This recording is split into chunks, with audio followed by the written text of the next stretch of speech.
नमस्कार। राष्ट्र, राष्ट्रियता, सभ्यता र संस्कारको संगम वाग्मती टेलिभिजनको समाचारमा स्वागत छ। म रेखा श्रेष्ठ। प्रारम्भमा मुख्य समाचार।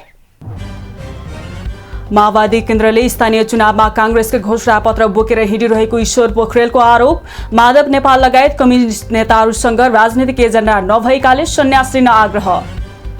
श्रम मन्त्री श्रेष्ठ र मलेसियाका गृहमन्त्री हमजाह बिन जैनुद्दिन बीच मलेसियामा भेटवार्ता। नेपाली सुरक्षा गार्डको तलब 3000 रिङ्गेट बनाउन प्रस्ताव।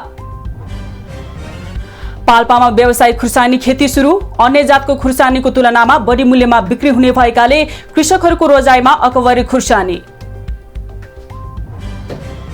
युक्रेनसँगको युद्धका क्रममा 10 लाख मानिसहरूलाई उद्धार गरिएको रुसको दावी। उद्धार गरिएका मध्ये 1,20,000 विदेशी नागरिक रहेको रुसी विदेश मन्त्रीको भनाई।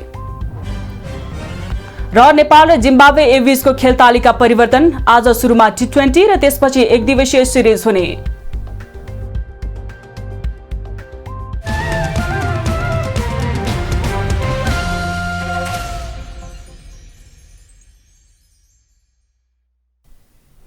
सुरु गरौं नेकपा एमालेका वरिष्ठ उपाध्यक्ष ईश्वर पोखरेलको भनाई सम्बन्धी समाचारबाट। नेकपा एमालेका वरिष्ठ उपाध्यक्ष ईश्वर पोखरेलले नेकपा माओवादी केन्द्रका अध्यक्ष पुष्पकमल दाहाल प्रचण्डलाई कांग्रेसमै प्रवेश गर्न सुझाव दिनुभएको छ। शनिबार पोखरा महानगरको एमालेको घोषणा पत्र सार्वजनिक कार्यक्रममा सहभागी हुन पोखरा पुग्नुभएका वरिष्ठ उपाध्यक्ष पोखरेलले माओवादी केन्द्रले स्थानीय चुनावमा कांग्रेसकै घोषणा पत्र बोकेर हिँडिरहेको भन्दै कांग्रेसमै समाहित हुन सुझाव दिनुभएको हो। उहाँले माओवादीसँग चुनावी एजेन्डा नभएकाले कांग्रेसको घोषणा पत्र बोकेर हिँडिरहेको आरोप पनि लगाउनु भएको छ। वरिष्ठ उपाध्यक्ष पोखरेलले माधव नेपाल लगायत कम्युनिस्ट नेताहरूसँग राजनीतिक एजेन्डा नभएकाले सन्यास लिन आग्रह समेत गर्नुभएको छ।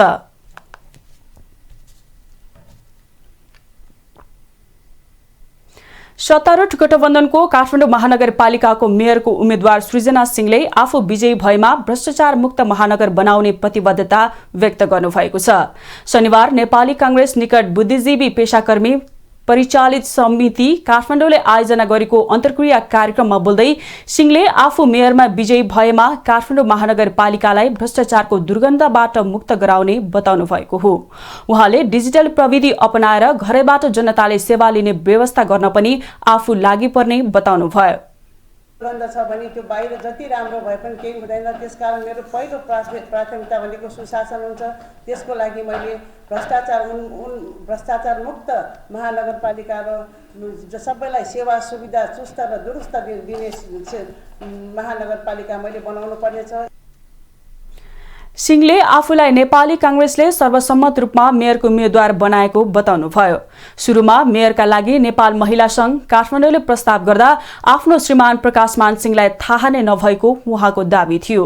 गणेशमान मंगलादेवी सिंहको बुहारी र प्रकाशमान सिंहको श्रीमती भएको नाताले मात्रै आफू मेयरको उम्मेद्वारी नभएको सिंहको भनाइरहेको छ।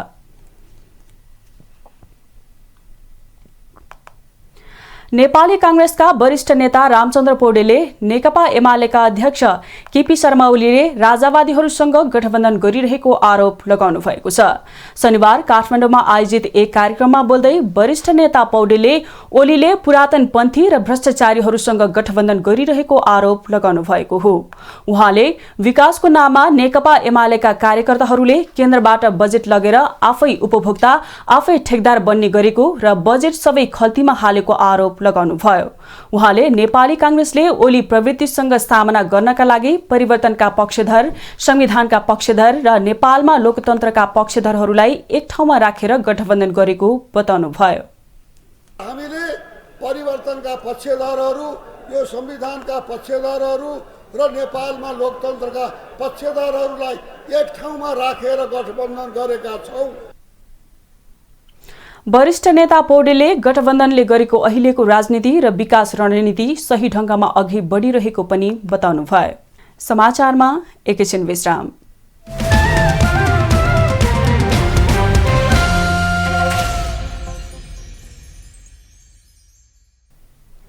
हामी समाचारको निरन्तरतामा छौं। अब बाँकी समाचार। निर्वाचन आयोगले स्थानीय तह निर्वाचनमा करिब 8,000 उम्मेद्वारहरूले आफ्नो उम्मेद्वारी फिर्ता लिएको जनाएको छ। निर्वाचन आयोगका प्रवक्ता शालिग्राम शर्मा पौडेलले करिब 1,53,000 उम्मेद्वारी परेकोमा करिब 8,000ले फिर्ता लिएको जानकारी दिनुभएको हो। उहाँले आज उम्मेद्वारहरूलाई निर्वाचन चिन्ह प्रदान गरिएको पनि जानकारी दिनुभयो। आयोगको निर्वाचन कार्यतालिका अनुसार शनिबार निर्वाचनका उम्मेद्वारहरूलाई निर्वाचन चिन्ह प्रदान गरेको छ। को संख्या करिब 8,000 छ, 8,000 प्लस छ। अब 1,53,000 उम्मेदवारी करिब 1,53,000 परेको थियो भने त्यसमा 8,000 जति उम्मेदवारहरूले फिर्ता लिएका छन्। अब यसबाट 1,45,000 उम्मेदवार कायम हुने देखिन्छ। शुक्रबार स्थानीय तह निर्वाचनका उम्मेद्वारहरूको अन्तिम नामावली प्रकाशित गरिएको थियो। स्थानीय तह निर्वाचनको आगामी वैशाख 30 गते सम्पन्न हुँदैछ। निर्वाचन आयोगले स्थानीय तहको निर्वाचनका लागि उम्मेद्वारी दिएका दल तथा व्यक्तिहरूलाई आज निर्वाचन चिन्ह प्रदान गरेको छ। निर्वाचन आयोगमा स्थानीय तह निर्वाचनका लागि दर्ता भएका दलहरूले उनीहरूको आफ्नै चिन्ह प्रदान गरेको छ भने स्वतन्त्र उम्मेद्वारका लागि निर्वाचन आयोगले चिन्ह प्रदान गरेको हो। कुनै पनि दलसँग आबद्ध नभएका वा दलको आधिकारिक उम्मेद्वार विरुद्ध बागी उम्मेद्वारी दिएका उम्मेद्वारहरूले शनिबार आयोगले प्रदान गरेको निर्वाचन चिन्ह पाएका हुन्। आयोगले स्वतन्त्र उम्मेद्वारहरूलाई यसअघि नै तय गरिएका विभिन्न 40 प्रकारका चिन्ह मध्येबाट प्रदान गरिएको जनाएको छ। आयोगले स्वतन्त्र उम्मेद्वारहरूका लागि भ्यागुतो र खसीको टाउकोदेखि गुलाबको फूलसम्म निर्वाचन चिन्ह प्रदान गरेको छ। आयोगले स्थानीय तह निर्वाचन निर्देशिकाको अनुसूची 27 मा स्वतन्त्र निर्वाचन चिन्हको सूची अनुसार चुनाव चिन्ह प्रदान गरेको हो। स्वतन्त्र उम्मेद्वार वालिन शाहले लौरो चिन्ह प्राप्त गरेका छन् भने धनगढीका स्वतन्त्र उम्मेद्वार गोपी हमालले आँप चिन्ह प्राप्त गर्नुभएको छ। स्थानीय तह निर्वाचनका लागि देशभरि विभिन्न पदमा मनोनयन दर्ता गरेका 1.5 लाख उम्मेद्वार मध्ये 12,789 स्वतन्त्र उम्मेद्वार छन्। मलेसियाको भ्रमणमा रहेका श्रम, रोजगार तथा सामाजिक सुरक्षा मन्त्री कृष्ण कुमार श्रेष्ठले नेपाली सुरक्षा गार्डको तलब 3,000 रिङ्गेट बनाउन प्रस्ताव गर्नुभएको छ। मन्त्री श्रेष्ठले मलेसियाका गृहमन्त्री हमजाह बिन जैनुद्दिनसँग पुत्रजया स्थित गृह मन्त्रालयमा भएको भेटवार्तामा नेपाली सुरक्षा गार्ड सहित अन्य श्रमिकको सेवा सुविधा बढाउन प्रस्ताव गर्नुभएको मन्त्रालयले जनाएको छ। नेपाली कामदार मेहनती र इमानदार हुने चर्चा गर्दै गृहमन्त्री जैनुद्दिनले गोर्खा गार्ड्सका रूपमा मलेसियामा नेपालीहरूको राम्रो प्रभाव रहेको बताउनु भएको छ। नेपाली युवाहरूलाई सिपयुक्त बनाई थप रोजगारीका अवसर प्रदान गर्ने, शून्य लागतको सिद्धान्तलाई प्रभावकारी बनाउने, स्वास्थ्य, सामाजिक सुरक्षा, 24 घण्टा प्रभावकारी हुने बीमा सुविधाको व्यवस्था बारे पनि छलफल भएको जनाएको छ। समाचारमा एकैछिन विश्राम।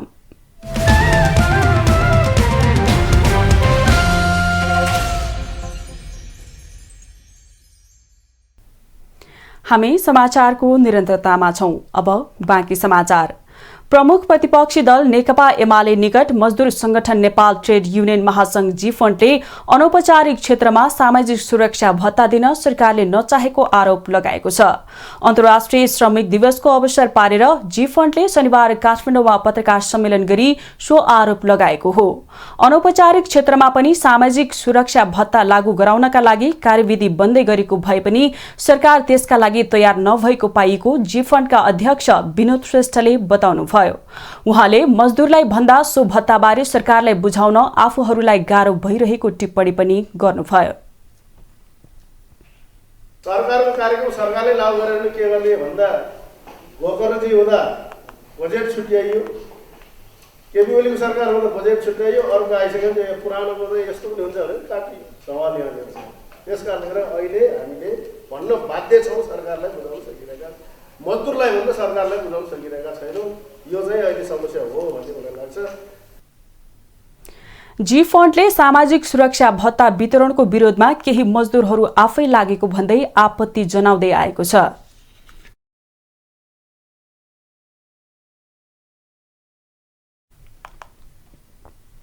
सरकारले विज्ञापन बोर्डमा सूचीकृत नभएका सञ्चार माध्यमहरूलाई विज्ञापनको कारोबार गर्न नदिने भएको छ।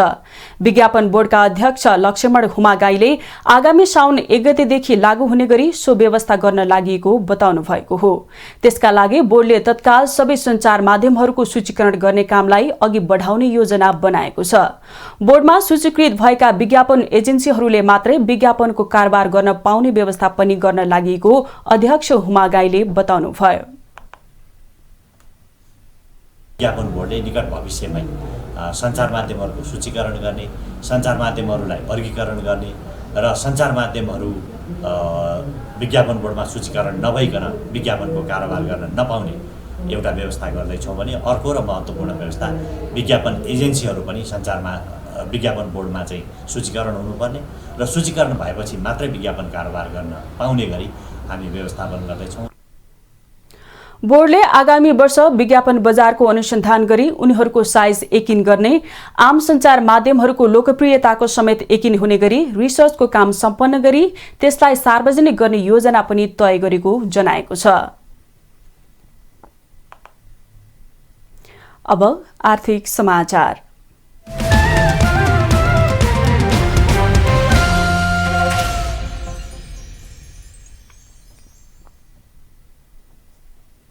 स्थानीय प्रविधि र उन्नत जातको बिउको प्रयोग गरी व्यावसायिक रूपमा खुर्सानीको खेती गरेका कृषकहरू हाल अकबरे खुर्सानी खेतीतर्फ आकर्षित भएका छन्। अन्य जातको खुर्सानीको तुलनामा बढी मूल्यमा बिक्री हुने बजारीकरणका लागि सहज भएकाले कृषकहरूको रोजाइमा अकबरे खुर्सानी परेको छ। प्रधानमन्त्री कृषि आधुनिकीकरण परियोजनाको चक्लाबन्दी खेती प्रणाली अन्तर्गत बहुवर्षीय बढी मूल्यमा बिक्री गर्न सकिने अकबरे खुर्सानीका लागि आर्थिक तथा प्राविधिक सहयोग प्राप्त भएका कारण कृषकहरूले व्यावसायिक रूपमा खुर्सानी खेती सुरु गरेका हुन्। परियोजनाको आर्थिक तथा प्राविधिक सहयोगका कारण जिल्लाको रिब्दीकोट, बगनासकाली, माथागढी गाउँपालिकामा व्यावसायिक रूपमा अकबरे खुर्सानीको सुरुवात गरिएको छ। किसानहरूको आर्थिक उन्नतिलाई अगाडि बढाउनको निमित्त र अहिलेको समय परिस्थिति अनुसार र यसको बजार भाव पनि राम्रो भएको हिसाबले चाहिँ हामीले यो किसिमको खेतीहरू गरेका छौँ। अन्य खुर्सानीको तुलनामा बढी मूल्यमा बिक्री गर्न सकिने भएकाले माथागढी गाउँपालिकाको रूपसेमा माडी कृषि सहकारीको समन्वयमा परियोजनाको आर्थिक तथा प्राविधिक सहयोगमा 30 जना कृषकहरूले 200 रोपनी भन्दा बढी क्षेत्रफलमा व्यावसायिक रूपमा खेती गरेका छन्। राम्रो आमदानी लिने उद्देश्य राखेर व्यावसायिक रूपमा खुर्सानी खेती गरेको कृषकहरू बताउँछन्। यसको मूल्य अर्को खुर्सानी भन्दा बढी र बेच्नलाई चाहिँ समस्या नहुने, पाकेपछि जसरी बित्छ है भन्ने चाहिँ एउटा ग्यारेन्टी जस्तो भएको हुनाले यो खुर्सानीमा चाहिँ हामीले हात अजमाछौँ। मैले यहाँ लगाएकोमा 1700 बिरुवा छन्। 1700 मध्ये 7 लाखसम्म चाहिँ आम्दानी हुन्छ भन्ने चाहिँ मैले अपेक्षा गरेको छु र फल पनि राम्रै लागेको छ। अहिले सहकारी मार्फत हामीले यो खुर्सानी अकबर खुर्सानी कति बिरुवा लगाउनु भएको छ? 2000 बिरुवा लगाएको छ हाम्रो बारी। अकबरे खुर्सानी पहाडी जिल्लाको परम्परागत खेती भए पनि हालसम्म कृषकहरूले परम्परागत रूपमा निर्वाहमुखी एवं घरयासी प्रयोजनका लागि मात्र खेती गरेका कृषकहरूलाई व्यावसायिक बनाउन आर्थिक तथा प्राविधिक सहयोग गरेका कारण कृषकहरूको आकर्षण बढेको प्रधानमन्त्री कृषि आधुनिकीकरण परियोजनाका प्रमुख दीपक भट्टराई बताउनुहुन्छ। मुख्य रूपमा जंगली जनावरले आक्रमण नगर्ने कारणले र बढी मूल्यमा बेच्न सकिने बजार सम्भावनाका कारणले गर्दाखेरि कृषकहरूको यसमा आकर्षण बढेको हामीले पाएका छौँ। र यसमा चाहिँ मुख्य गरी अलिकति यो सालको चाहिँ मौसमको कारणले गर्दाखेरि चाहिँ अलिकति ओइलाउने रोग र भाइरसको चाहिँ केही मात्रामा चाहिँ समस्या चाहिँ देखिएको छ र यसलाई प्राविधिक रूपले हामीले सहयोगहरू गरिरहेका छौँ र किसानहरूको आकर्षण यसमा बढेको अवस्था छ। परियोजनासँग माथागढी गाउँपालिकाले व्यावसायिक खेती गरेका कृषकहरूका लागि उत्साहित तुल्याउन सहयोग एवं समन्वय गरेको खण्डमा यसले थप व्यावसायिक सफलतासँगै कृषकहरूको जीवन स्तरमा परिवर्तन ल्याउने बलियो सम्भावना देखिन्छ। त्यसका लागि स्थानीय सरकारले नै अग्रसरता लिनुपर्ने देखिन्छ। बागमती समाचारका लागि पाल्पाबाट प्रकाश नेपालको रिपोर्ट। अब खेलकुद समाचार।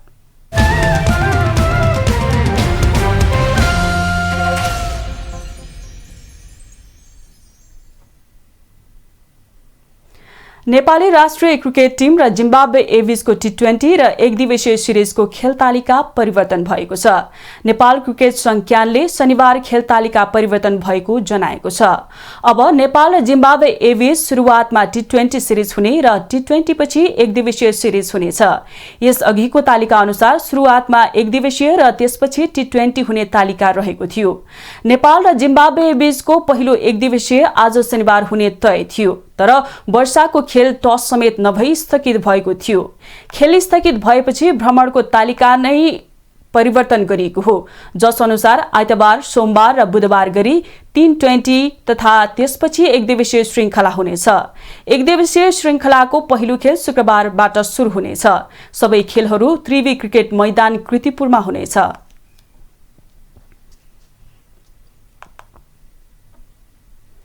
आईपीएलमा आज बेलुका एक खेल हुँदैछ। आज बेलुका हुने खेलमा राजस्थान रोयल्स र मुम्बई इन्डियन्स बीच प्रतिस्पर्धा हुन लागेको हो। खेल बेलुका पौने 8 बजे सुरु हुनेछ। राजस्थान 8 खेलमा 12 अङ्कका साथ दोस्रो स्थानमा छ। अहिलेसम्म खेलेका खेलमा पराजित मुम्बई अङ्क तालिकाको अन्तिममा रहेको छ।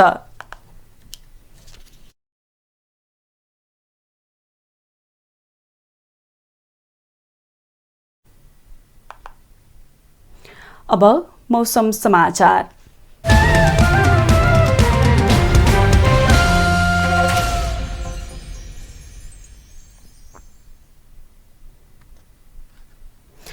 आज प्रदेश 1, मध्य प्रदेश, बागमती प्रदेश र गण्डकी प्रदेशका विभिन्न स्थानमा मेघगर्जन सहित वर्षा हुने जल तथा मौसम विज्ञान विभागले जनाएको छ।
समाचारको अन्त्यमा पुनः मुख्य समाचार।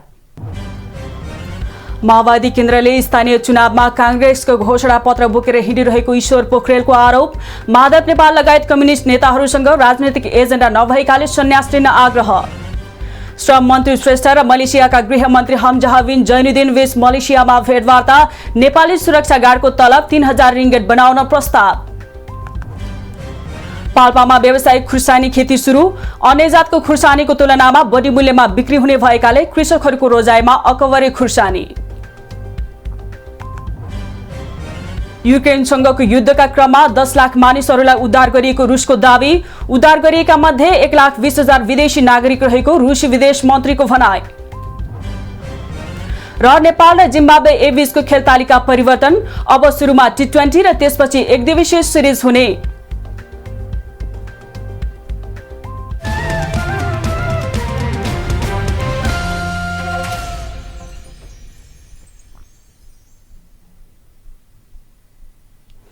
राष्ट्र, राष्ट्रियता, सभ्यता र संस्कार संरक्षणमा समर्पित वाग्मती टेलिभिजनमा प्रसारण भइरहेको समाचार अहिलेलाई यति नै। हेर्दै रहनुहोला वाग्मती टेलिभिजन। नमस्कार।